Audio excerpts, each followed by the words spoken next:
Bonjour à tous. Gabriel Attal, ce 15 avril, dans le journal Les Échos, je cite « Le pass sanitaire reste une option sur la table ».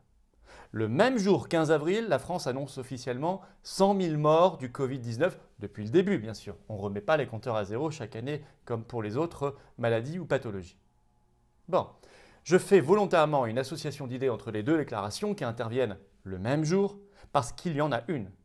Parce qu'on va voir dans cette vidéo toute cette question des 100 000 morts en France du Covid-19, comment c'est odieusement, cyniquement instrumentalisé par le pouvoir et par les Covidistes. Le problème aussi d'un hommage national. Toute mort est triste et douloureuse pour les proches, mais il y a un problème à cet hommage national pour les morts du Covid et on va voir à quoi ça sert.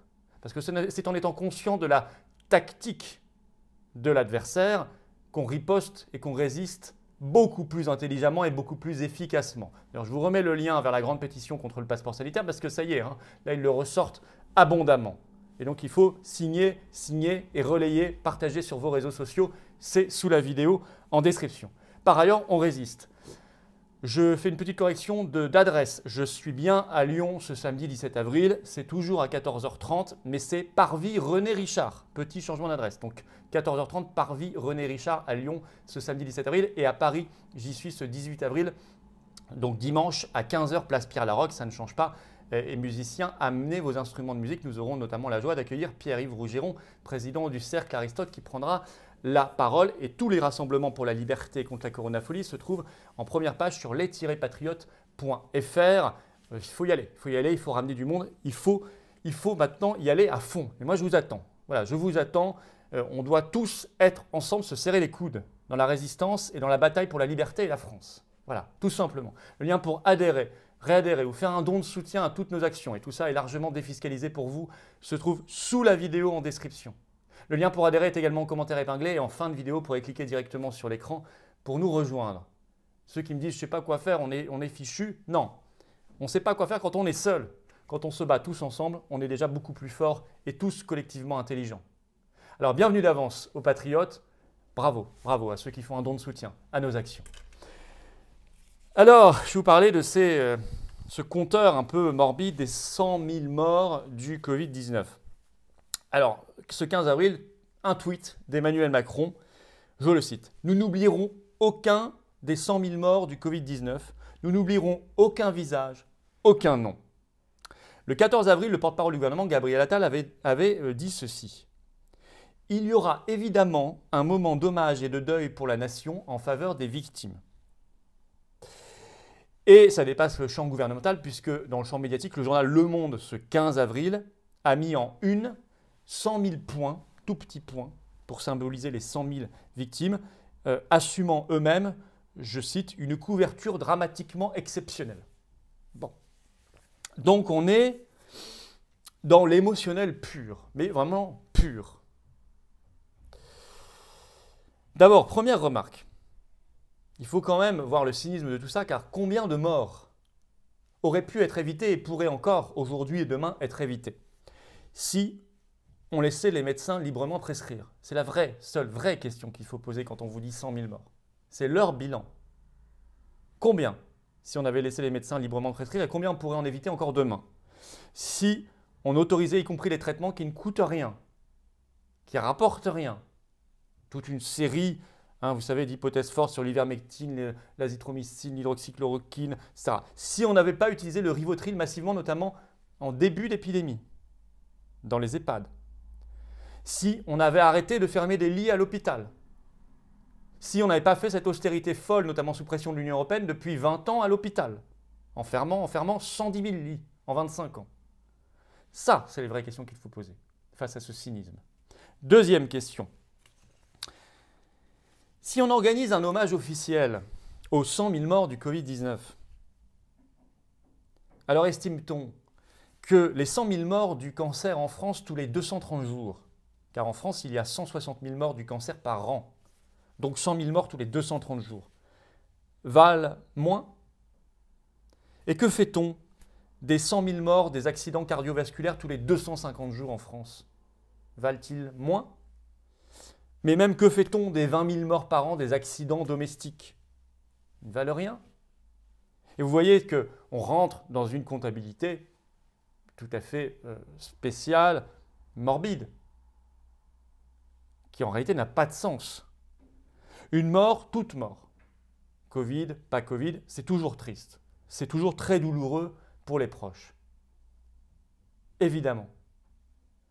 Et on voit donc bien que cette histoire d'hommage officiel n'a aucun sens. Alors il y en a un quand même, il est politicien. Pour les covidistes. Je vais vous parler du fait qu'on était dans l'émotionnel pur. Et oui, l'émotionnel, c'est ce qu'il y a de pire en politique parce que ça permet toutes les manipulations.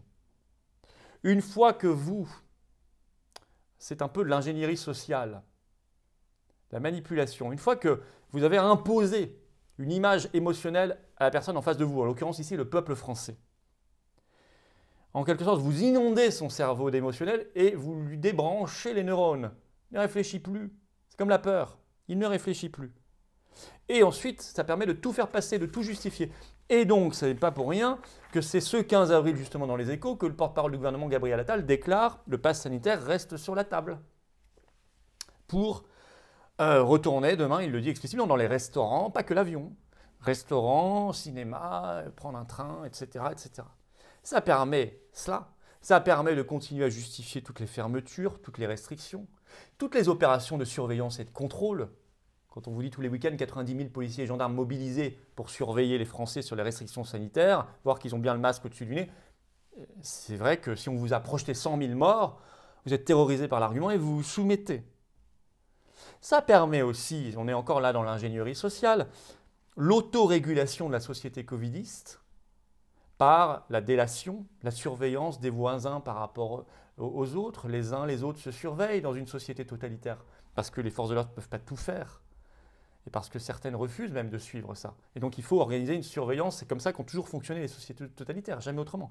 Il faut organiser la délation des uns par les autres, la surveillance des uns par les autres. Et c'est vrai que l'émotionnel a un rôle formidable là-dedans. Face à cela, il faut refuser, il faut d'abord déceler les stratégies, c'est pour ça que je fais cette vidéo. À chaque fois qu'il y a une stratégie de communication et de manipulation, d'ingénierie sociale, il faut la déceler. Première chose, si on ne la voit pas, on en est victime immédiatement. Il faut la déceler et refuser l'enfermement dans l'émotionnel qui permet de tout justifier, de tout faire passer. Premièrement, ça c'est de la réinformation. Le plus important, c'est pour ça qu'il faut faire circuler cette vidéo. Deuxièmement, il faut retourner ça contre l'adversaire. Il nous parle des 100 000 morts, très bien, il nous parle donc de son bilan. Alors, parlons prévention. Elle est où? Quand est-ce qu'ils ont cherché à renforcer le système immunitaire? Parlons traitement, qui est la pierre angulaire de cette affaire. Ils en sont où? Parlons liberté de prescrire des médecins. Parlons de réouverture de lits à l'hôpital. Parlons de tout ça. Parlons de leur bilan. Parlons de leur conflit d'intérêts, de leur corruption. Il faut renverser contre l'adversaire. Deuxième chose à faire. Troisième chose, aller un tout petit peu plus loin derrière. Quand le pouvoir est dans l'émotionnel, la communication en permanence, c'est aussi parce qu'il n'est plus un pouvoir souverain, parce que la souveraineté est ailleurs. Et donc nous racontons un film, pendant que d'autres prennent les décisions. Grand lobby pharmaceutique, Commission de Bruxelles, Union européenne, etc., etc. Les banques, reportez-vous à ma vidéo d'hier, la finance qui se gave sur cette crise.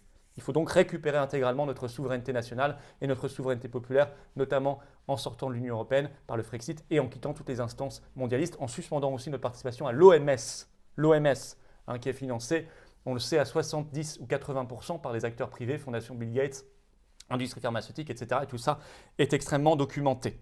Voilà tout ce qu'il faut voir derrière ça. Et vous voyez bien que là, on est dans l'analyse et l'action réelle. Alors moi, je vous attends. Voilà, signez la grande pétition contre le passeport sanitaire, la plus grande pétition nationale de France. Elle est en description sous la vidéo et relayez-la. Venez samedi 17 avril, 14h30 à Lyon, j'y serai, Parvis René Richard. Et dimanche 18 octobre, place Pierre-Laroque à 15h à Paris, j'y serai. Partout en France, les-patriotes pourraient faire en première page tous vos rassemblements dans tout le pays. Et rejoignez-nous, rejoignez-moi, venez mener le combat avec moi, j'ai besoin de vous. Quoi que vous fassiez, il n'y a pas de petite action. Tout est utile, tout est payant. Tout sert à quelque chose. Il n'y a rien qui est inutile. Parfois, les gens me disent « moi, je ne peux rien faire ». Si, vous pouvez toujours faire. Chacun à son niveau. Voilà. Donc, le lien pour adhérer, réadhérer ou faire un don de soutien à toutes nos actions se trouve sous la vidéo en description. C'est largement défiscalisé pour vous. Le lien est également en commentaire épinglé. Et ici, vous cliquez directement sur l'écran pour nous rejoindre, avoir ce passeport de liberté, de résistance et de France. Bienvenue d'avance aux patriotes. Bravo à ceux qui font un don de soutien à nos actions. Vive la France!